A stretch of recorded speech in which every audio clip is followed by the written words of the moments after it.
अब की बार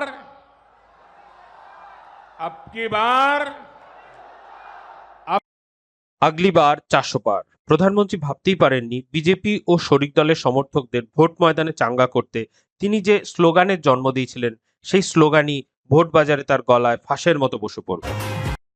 বিরোধীরা তার এই 400 পারের স্লোগানকেই হাতিয়ার করে প্রচারে নামলো।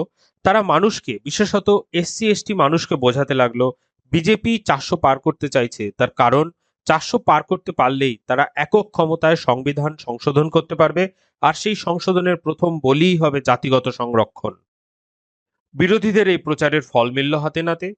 জাতিগত সংরক্ষণ হারানোর ভয়ে যে এসসি এসটি ও দলিত সম্প্রদায় 2014 ও 2019 সালে দুহাত তুলে বিজেপিকে সমর্থন করেছিল, 2024 সালে এসে তারাই বিজেপির মাথা থেকে হাত তুলে নিল। যে বিজেপি 2014 সালে এসসি ডমিনেটেড 84টা সিটের মধ্যে প্রায় 40টা সিট পায় এবং 2019 সালে সাফল্য তারা আরো বাড়িয়ে সেই 84টা সিটের মধ্যে 54টা সিট পায়, সেই বিজেপি 2024 সালে এসে লোকসভার ভোটে 84টা সিটের মধ্যে মাত্র 39টা সিট পায়। এসটি রিজার্ভ সিটে 2014 সালে বিজেপি পেয়েছিল হচ্ছে 47টার মধ্যে 26টা সিট, 2019 সালে তারা এই সাফল্য আরো বাড়িয়ে করেছিল 35টা সিট, সেখানে 2024 সালে তারা পায় মাত্র 25টা সিট।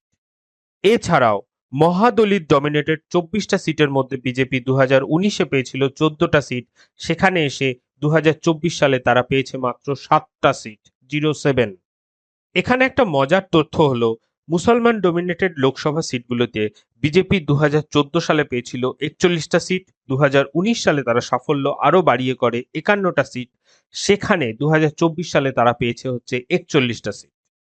তার মানে একটা জিনিস ভীষণভাবে স্পষ্ট, মুসলমান অধ্যুষিত লোকসভার সিটে বিজেপি হারিয়েছে মাত্র 10টা আসন, অথচ এসসি এসটি এবং দলিত ডমিনেটেড সিটগুলো বিজেপি হারিয়েছে হচ্ছে 31টা আসন। এখান থেকে একটা জিনিস ভীষণভাবে স্পষ্ট, সংরক্ষণ এসসি এসটি ও দলিত সম্প্রদায়ের মানুষের কাছে আজও ভীষণ গুরুত্বপূর্ণ একটা বিষয় এবং নিজেদের অধিকার রক্ষায় তারা পূর্বের তুলনায় অনেক বেশি সচেষ্ট। এই সমস্ত কিছুই আগামী দিনে এসসি এসটি ও দলিত সম্প্রদায়কে ভারতের রাজনীতিতে আরো বেশি করে প্রাসঙ্গিক করে তুলবে।